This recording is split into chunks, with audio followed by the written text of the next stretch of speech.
Hello, Education 380, Education 500, Dr. Allen here. A few things before we jump into week 3. This semester is flying by.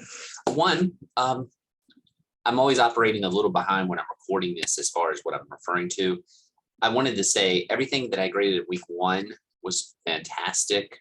Everyone had everything in. It was just smooth. So thank you very much for that. That's for both sections, 380 and 500. Also, I'm recording this on Wednesday. I'm looking at the calendar, June 1st. Just to let you know, I'll get on the week 2 stuff that's being submitted as it's coming in. And what I mean by that is it'll probably be, I say as it's coming in, and it'll probably be more close to the weekend when I get to everything, only because I usually try to grade everything as close as I can at one time, just because I'm calibrated. So don't worry if you submitted something you don't see a grade immediately. It's usually Friday, Saturday, Sunday, I start to really dive into this stuff. That's why I was going to say also is if you get an email from me, like if I have trouble opening something or such, don't feel an immediate need. If you want to turn it in on Monday because it's the weekend, or that's fine. It's just me, so I don't forget to contact you. With that being said, one other thing, I'll email this out. Actually, by the time you see this, you may have already seen the email. But someone had asked me about this, and it is actually very true. I don't know how many people are familiar with Sakai. We left that last year and went to Brightspace, but just in case, some people, when they submit links, they were saying they emailed them to me because they said Brightspace wouldn't take it. That is partially true. There is a way to do it, but it's a little, some of you have been doing it. It's convoluted. Probably the easiest way to submit something like a link on Brightspace is just to open a Word document and paste the link in the Word document and submit it that way. But if you email it, it's fine. It's a small enough class that it really doesn't throw me off, both classes. So in the fall, there's like 50 or 60 people. In the summer, there's only like 20 combined. So with all that being said, we're going to jump into week 3. I said this last week. I think week 2 has a lot more stuff. Week 3 is pretty cool stuff. I don't think it's as many texts with the ed puzzles and Nearpods and stuff like that. By the way, it was nice to hear that a lot of you actually, sorry, I'm going to share my screen here. An email just popped up. Threw me off there for a second. It was nice to see that some of you like Nearpod. Some of you got back with me. I'm a big Nearpod fan. I will say this, and I think I said it in the lecture. If you liked Nearpod, you definitely want to check out Pear Deck. One, just to compare and contrast. 2, if you're going to the Washington County especially, I think they're more Pear Deck oriented than Nearpod. Very similar, but you might want to check it out. But that was last week. Let's jump into this week.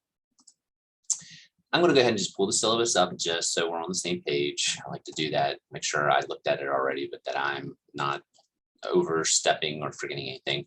This week, we're going to have discussion 1, blog 3, formative assessment assignment. That's like your future quizzes and things like that. Oh, GimKit could spit it out. Oh, they're all right there. I'm pointing at them right there, right there. We're going to do the portfolio, Wakelet, or Padlet. Both are pretty simple to use. You're going to do a flipped learning assignment. I'm going to ask you to record something. I will explain that at the end. There's not really a whole lot with me to show you with that, but it's just one of those things. Sorry, I'm having a little trouble spitting this out. It's basically just going to be you recording a short lesson, but I'll explain that after I do the tech for this week. So I don't think this video should be as long as the first 2. Famous last words. The one thing I do want to show you, there is no assignments with these. These are kind of casualties of, I guess, the summer because they're cool tech. I like to use them, but I didn't want to overwhelm or put too much in there, but I think it's something I wanted you to at least be familiar with because a lot of people are starting to use them. One is Canva. Some of you may already be familiar with it, but it is something that you can make flyers and all with. I have no assignment for this. This is just me taking a minute just to show you this.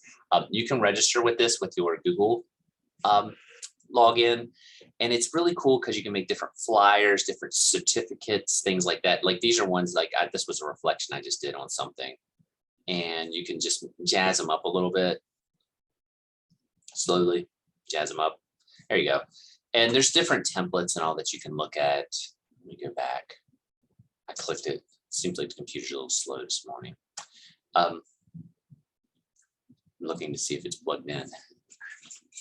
Sometimes it gets a little unplugged. But as you can see, there's different graphs. There's blooms that I had done. You can check it out.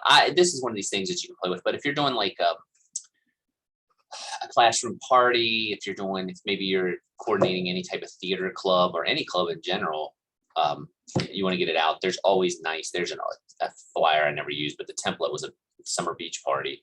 But I would change it and maybe word it to like something like, end of the year classroom party or something like that. Just a lot of cool stuff. There's the templates there and you can check it out. There's no assignment, but I just wanted to make you aware. It's called Canva. It's one of those things you have to play with it. It's a little bit like Weebly, I think, where you can move. You can also upgrade it and add stuff to it. There's also resumes and you can see education, classroom posters, things like that. So just check it out. That's just main thing I wanted to tell you. Second thing, this is one that I know Jefferson County has used more and more. So I almost made it part of this week's assignment, but I just didn't. I'm still fiddling with it a little more. It's one of those things I had on my list to do last year, and I did, but I really have made it a point for myself with this summer to get more familiar with it. It's Kami. And it is one of these things where, again, you can register with your Google. I just did it again a few minutes ago before I started recording this. But they have a lot of templates that you can use for your classrooms. Also, you can upload different worksheets and flyers and such that you've made, and you can add to them. I thought I had one. Let me go here. Oh, there you go. I loaded one up. I just loaded up. I had what it's called. It was an Instagram exercise, and I'll kind of show you what you can do with it. Now, my understanding with this is you can have students submit things to you like via Google. You can also make comments. Obviously, as you can see here, there's a lot of things locked. I only have the free version because I don't know it well enough yet to justify spending the extra money for myself. But if you want to check it out, this is the free version. And what it does is it's like, for example, let me hit drawing. I'll hit green, and you can write on documents. These are ones in my file, and you can jazz them up. You can point to things if you want. I don't know why I did it quite like that. Let me get the eraser. I just saw the eraser. There's the eraser. Let's get this all off there. All right. So for example, if I wanted to add something like a text box, you can just put it in there and say, look here. I know there's ways you can do this with Word documents and all too, but there's a little more I think you can do, and you can put images and just add to them if you want to project. Like I was thinking with social studies, if I had a map that I had downloaded, and I probably should have used that example, maybe I'll do a little arrow. Oops, let me hit my drawing. Whoops, close that out. Let's hit that drawing. And maybe there's something, maybe I wanted to point. And if I had it pulled up in my Kami, I could just point it right there to them. It's, again, something I would maybe check out. I have no assignment for it this week. Again, I just wanted to make you aware of it. At the end of the semester, I'm going to send you a list of all of the different texts that we've talked about. I'll put these two on there if you want to check them out. There's nothing you have to do with it. I just wanted to share it with you. I've said that like 10 times, so I think you got the point. All right. As a matter of fact, I'm going to just close those out. And I'm going to go back. And let's go ahead and go to week 3. I've kind of already highlighted what we need to do. But the main things that we're going to do is we're going to do a quick formative style assessment, recording, editing, and portfolios. There is a reading. It's on apps and things like that. There's the discussion. It's kind of going to relate to Wakelet or Padlet. I used both when I was teaching, but I'm going to let you pick which one. And since I'm going to jump in the presentation or this formative assessment ones first. Most of you probably in this class have used one of these before. Maybe you've used all of them. If you've been in the field, you've probably seen your cooperating teachers use one. But I'm going to do something here because I caught a little error. And I don't want to forget. Padlet is its own thing. I must have been a long day. All right. You're going to select either Kahoot, which I have a feeling most people have seen, GimKit, Quiz, I always say Quiz, or BrainPop. I think some of you, especially in elementary, are probably familiar with BrainPop. My understanding is I used it a little bit, but I think it's starting to have more and more restrictions on it as far as when you can join. So chances are most of you are going to use either Kahoot, Gimkit, or Quiz as that. Socrative is like a kind of a Gimkit. I'm sorry, kind of a Kahoot. There's also Quizlet Live, which is similar to these.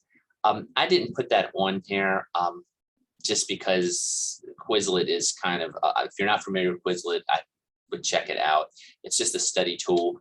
I have not used Quizlet Live too much. I've heard it's very good and message with Google Classroom, and that is something that I probably need to jump on a little bit more. I am probably like 90% of teachers. I was teaching when the Kahoot boom, so to speak, happened, and it seemed to be everywhere.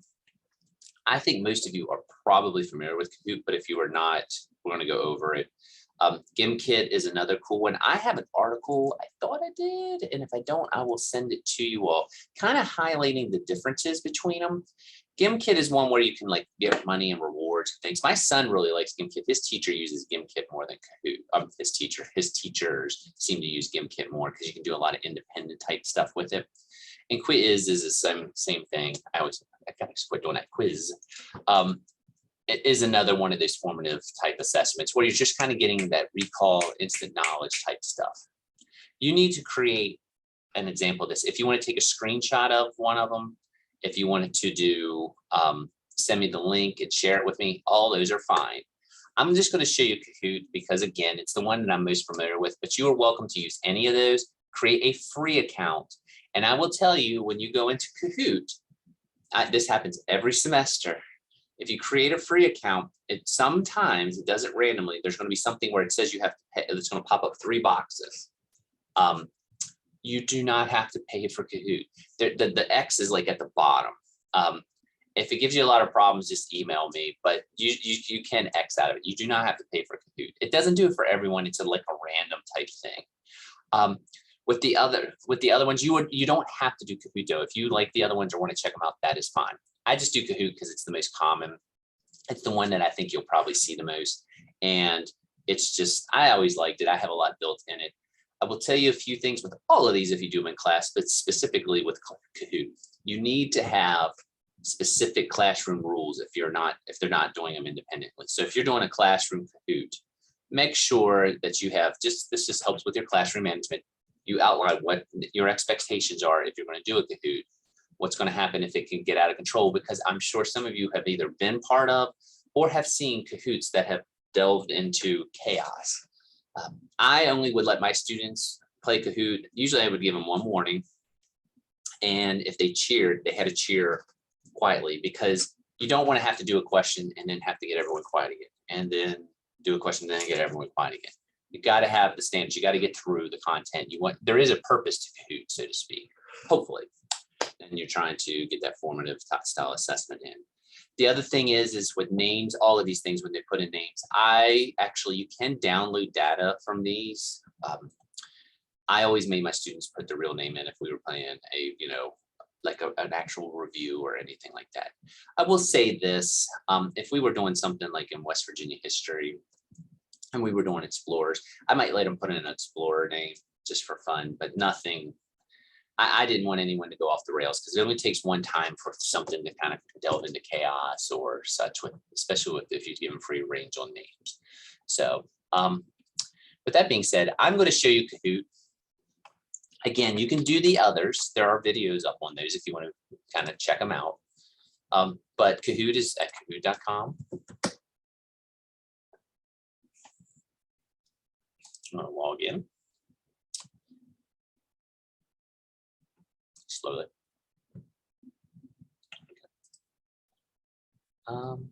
Let's see if it saved it. Do you remember it? I didn't think I saved it. You can see there's a lot. I have 67 Kahoots in here. I've actually used them a little bit in our 150 class and stuff like that. Just the basic stuff. But as you can see, this is just my folder. If you're not familiar with Kahoot, it's just going to ask questions and they come up, and students will get a code just like Nearpod. They'll log in with their names and they all show up. And they just answer the questions that you do in there. There are a lot. You can do searches. Let's go home. You can do searches where there are tons of Kahoots that are already made or been made public. I will tell you this, if you do this, I prefer to make my own. If you're going to look and try to discover something from someone else, please make sure you check it out. That's with anything on the internet or in general in life. But if you don't, some of these are made by students for a review. Some are made by teachers who have incorrect information. That happens to all of us. I'm not saying that all teachers do that, but you need to check it out if you're going to use it. I prefer to make my own. For this assignment, you need to make your own. So to do that, you're going to hit create. And as you can see, let me move my face, Kahoot. And you're going to do a new Kahoot. There we go. There you go for formative assessment. They have templates. You can just do this if you want. I'm not going to be picky. You can insert something if you want. I'm not telling you that you have to, but some people like images. I like them. So if we're going to do one on, I'm going to Europe in July. Not that I'm bragging or anything like that, but it's kind of starting to be on my mind a little bit. So I'm going to do one on the geography of Europe. So let's say I want to go do London. There are images. Now, if you watch, a lot of these will be Getty images, which is a stock photo thing. It's probably, let's see if it lets me do it. That one was not, so I can put it on there. And then you're going to, my question will go right here. So what city is this building? And I'm going to say Paris, say Rome, London, and I'll say New York City. And then you have to click which one it is. You can have more than one. As you can see on the side here, I'm not going to be too picky. I'm not really checking this out or anything like that. But you can have that. I would tell you this also, if you're doing a Kahoot, don't make them too long in between, because that's another thing where students might get a little distracted. I just thought 20 seconds was fine for the Kahoots that we're doing, and then standard points, and you can have single. But then you do that, you save. Whoops, let me get out of there. Whoops, next question. I'm sorry, jump the gun there. You can add a question, and then we'll do, you can add it, which one you want to do. We're going to do just a basic quiz again. And I'm going to say, let's see if we can find Paris.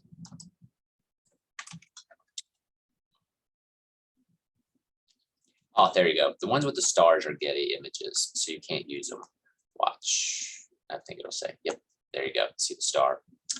But there's a way around this. If you wanted to do images, I would suggest doing it. I think it adds a little bit to it. For some reason, the GIFs are not, or GIFs. I don't know which one you prefer, GIFs or GIFs. But we'll do that one. And you can see, I kind of always use these anyway because they're kind of more fun. And then again, you can do London. You can see you have to have at least two. I always thought 4 was good to have, and Paris, but that's basically it. And then when you finished, you just hit save. It's untitled, so let's fix that. Oops. What city is this landmark in? It's not phrased the best way. There we go. Title, cities of Europe, and you can do a description, and you hit that, and Kahoot is ready. I will tell you for your assignment, you have to do 10 questions, and I think that is on there. And if you want to share it, there should be something right there. Boom, there's the link. And you should be able to just, you can just email it to me if you want at jalen.edu. If not, you can just copy that. There's the link right there and submit it on Brightspace. All work, all good. That's the Kahoot. With that being said, you do not have to just do Kahoot again for the millionth time. You can do Gimkit, quiz, all those. There should be some in here. As you can see, free account, 10 questions. You can download it. You can also download them as PDF, which is on there, and I can show you that. I can jump back at the end. Presentation tools. There we go. I was going to say, I thought I had my links up. If you need a little bit more, here's some. I'll move the Padlet because that's, well, I can keep it because you're going to have to do something with that anyway. But there's some if you want some more direction in YouTube. Sometimes I know the YouTube videos go into more detail than I do. So if you need it, but just pick one of those. That's the formative assessment. Like I say, I'm a little bit of a Kahoot traditionalist only because I'm familiar with it. Used it a lot. Being a social studies teacher, just getting the lower level Bloom's type stuff, the recall of knowledge and things like that. The next thing that you have to do this week, you have to pick either Padlet or Wakelet. I don't know if you're all familiar with either one. Padlet's probably a little more famous, I guess, at this point than Wakelet. But basically what you're going to do is you're going to create one of these two. I kind of just think about them as portfolio systems. And it says Sakai. I'll go ahead and change that too. Sorry, when I catch these things, I gotta change them. On break space. I still catch these old Sakai references. You're just going to put 5 things within these. They're not anything complicated. Let me just go ahead. I use Wakelet probably more, but it's just because I think of how I think. Wakelet is a portfolio system. I'm going to show you both of them because they are a little different than one another. Wakelet is a portfolio system. I use it mostly for like a brainstorming type thing. I think this is probably more on the teacher end than anything else. But a couple of things you can see, it's slowly going on there. I guess I don't have a cover on there, but it's just me. You can add links, you can add papers, you can add all types of stuff to it. So for example, if I was doing something on Napoleon, by the way, I should have said this. I jumped the gun a little bit. Let me go back. Again, you can register with this with your Google login. And Google login is very, very important. But as you can see, I actually have a bunch where I was doing Marvel movies. I think we did, that was an example, Disney Vacation when I went one time. I was just showing it in another class. But these are different things where people submitted, and social studies methods. When I find, I'm going to reset. I create these portfolios. And for example, if I'm brainstorming or find something for ed tech, I throw it in here. And they're just links where I know they are. It's just kind of an information gathering. Maybe like say I'm sitting around my house and I'm just trying to find things for a lesson that I'm going to do. And there's some links. Sometimes I cut and paste them and put them on the notes. You can move them in here. I think it's more of a teacher tool. I will say that I have seen, and actually there's an article that I posted up. Some teachers actually use the Wakelets because you can share them with the students for writing portfolios where they'll go in and students will go in and just start submitting their work in there. So they have it in there. Some have used it for the writing process so they can show the steps, like they'll do the rough drafts in there and then they store it, things like that. I think it's just an information gathering thing. There's nothing complicated about it and such, but just to kind of give you an example, I don't want to create a new one. So let's go up here and I'll click my Napoleon one. And when you go in there, I've already added one. You can do a website. Let's look up Napoleon. Spelled it, but I think we'll get it. We'll just use Wikipedia. That's fine. By the way, I'm not one of those people, I know some people are dead set against it. I feel like a hypocrite if I didn't let students use it. I mean, they had to have other sources, but whenever I'm looking up something, the first place I go to usually, like I see someone on TV I don't recognize, I go to Wikipedia. It's a good base, I always think. I'm not saying it should be your only source. There's other sources below, but I think it can be something that you can use to students' benefit. I don't think a lot of people are going in there changing stuff on most things unless it's really current. But with that being said, as you can see, there's Napoleon. You can also add text. If you want to take notes, you can add images, you can add PDFs. So just to go back, let me go home again. This was actually a research thing I did on the Cold War and like 80s cartoons. It was a paper and a lesson plan I did. But I mean, you can organize it different ways at the template. So I have a question. I'm pointing at it like you can see it, but it's with how was Cold War used during the problem. then you have different images. As you can see, I have it organized this way. You can set it up anyway. This is one of these things where you can kind of play with it as you do. Let me go back because I feel like I've babbled a little bit. If you hit a new Wakelet, you can give your title a collection. Let's just do 380. You can do a short subscription at that if you want. And then you can go here and you can go, let's see what our apps, you can see you can add things, but you should be able to, let's just post that back in there. And it lists. You can set them up. Oh, where is that? I'm sorry, I should know this right off the top of my head. It's usually when you set it up for new. Oh, you gotta make it public too. I'll talk about that. But there's the text that you can do.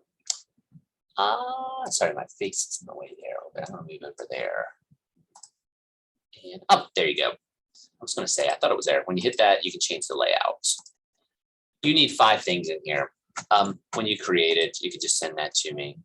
And if you go back out to home, you should be able to share collection. And as you can see, same kind of thing. You can either, I'm glad this happened. If you look, there's a lock right there. It's because it's private. You do need to make it public.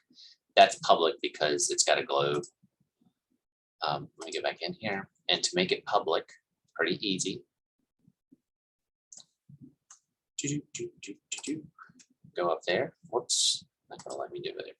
It should. Hold on. There it goes, right there. Just make it public, and then you can share it. And it's already been made public. That's it. Fiddle around with it. I know that was a little bit of a babblet. I have one of the oldie videos that is specifically Wakelet if you want to check it out. So sorry, I'm looking at myself on the other screen. That is Wakelet. You need 5 things you can do in there. Pick a topic related to your content. If you don't want to do Wakelet, or you feel like I just babbled my way through this and you have no clue what I'm asking, you can do Padlet. Padlet is probably a little more student oriented. It's something where you go in. Again, you can use your Google to log in and create an account. And there's a lot to this. Again, I have a video up that's specifically to Padlet. It's an old one, so just ignore any dates or anything like that. But what you can do is you can go in here and you can make different templates. So if you click Make Padlet, you can select maps, canvases, timelines, grids. I always like the timelines just because that was social studies, so pick that one. And you can add things to it. Let me move my face. And title, we'll do sample timeline. And we should be good all there. Let's just making sure it's all good. Okay, keep working. Okay, now, whoops. See that little X? Next, sorry, I didn't hit next. Start posting. Jumping the gun, summer. If you go down here, I was hitting that one. It's this one right here. When you hit that, you could do 1776. And you can do different things that you can add to it. Let's do a link. And let's do, I'm on a Wikipedia kick. It's more for a sample. You'll just click that. Everything that was going on in the world in 1776. And you click this. You paste it. Should be good. All right, that's there. And then you write a description. What was happening? You can have students happening 1776, and you publish. And you can open this to students if you want, and they can actually post below, or you can just like share it and just have it as a timeline. But you can just add 5. You don't have to do a timeline. I just picked the timeline, but you can do each one. We can do 1989. It could even just be something you post up. Your students actually should have access to this though, where students can post the things and such. So, oops. And we'll do 1989. And let's see.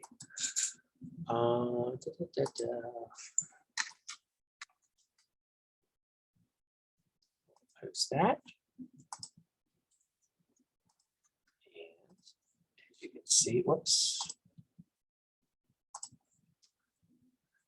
Post the link again. You don't have to do links, by the way. I guess they're a little more straightforward. I just hit enter and it should slowly pop up there. And wow, this thing is really slow today. All right. And then you could say, you know, what planet is this, you know, or something like that.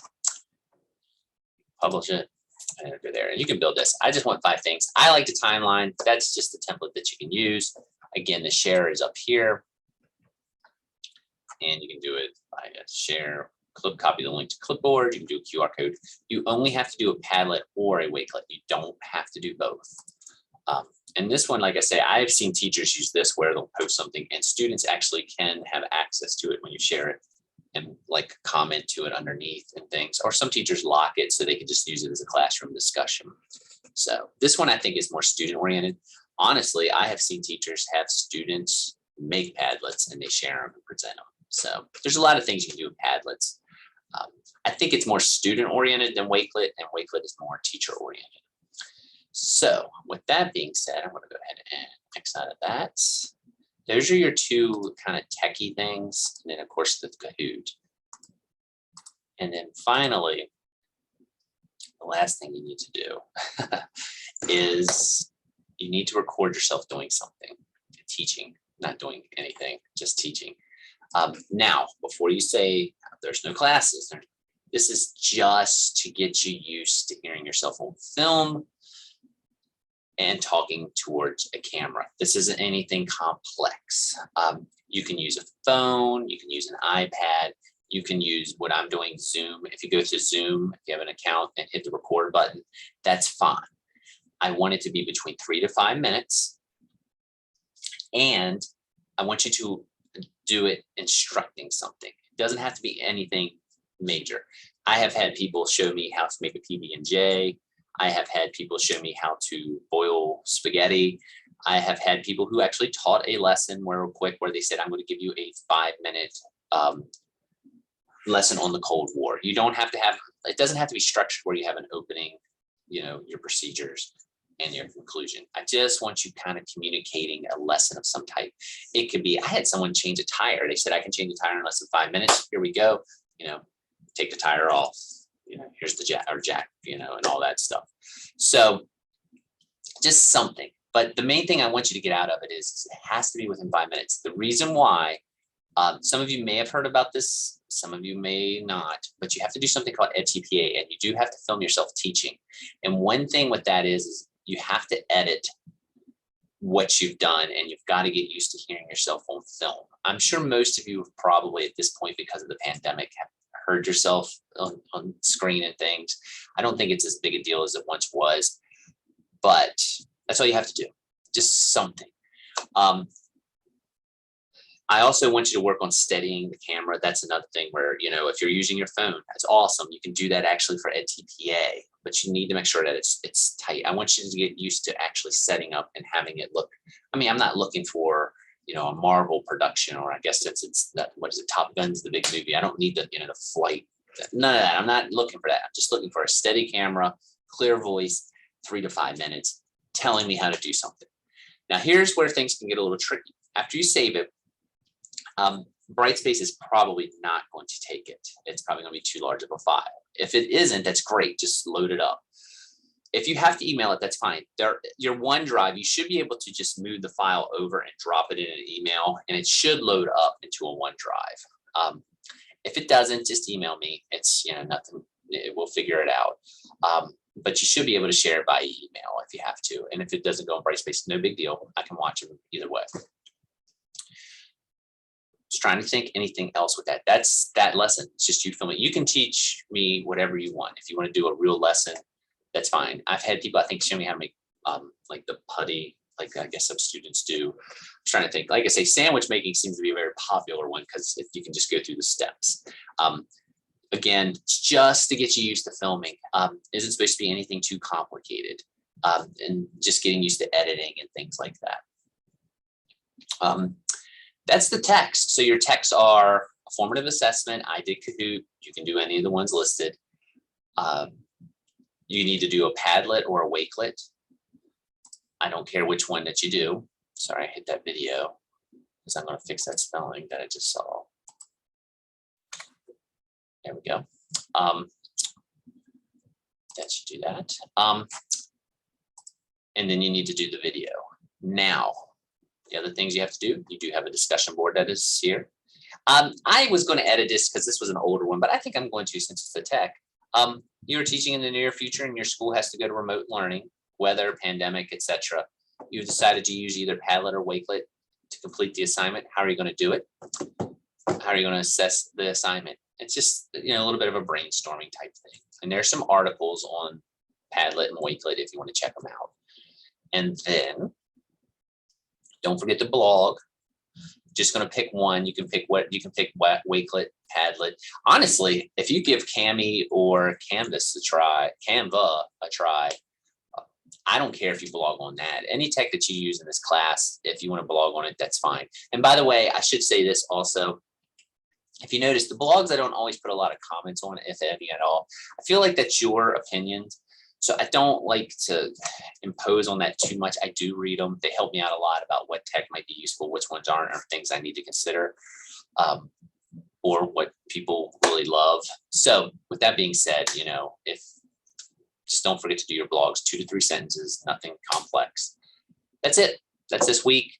This is third week. Unbelievable. So with that being said, I said this might be shorter. I think it was shorter. I'll close it out. If you have any questions, and don't forget, if you see the videos that say oldie on Brightspace, those are older videos that I've just kept up, I've used in other classes that I think just go specifically into the content. I just left them up there to help you out a little bit, because with summer, I worry a little bit because it's an online class and there's not quite the flow of people who swing in and stuff. So don't feel bad if you need to email or anything like that. So, all right, talk to y'all later. Bye.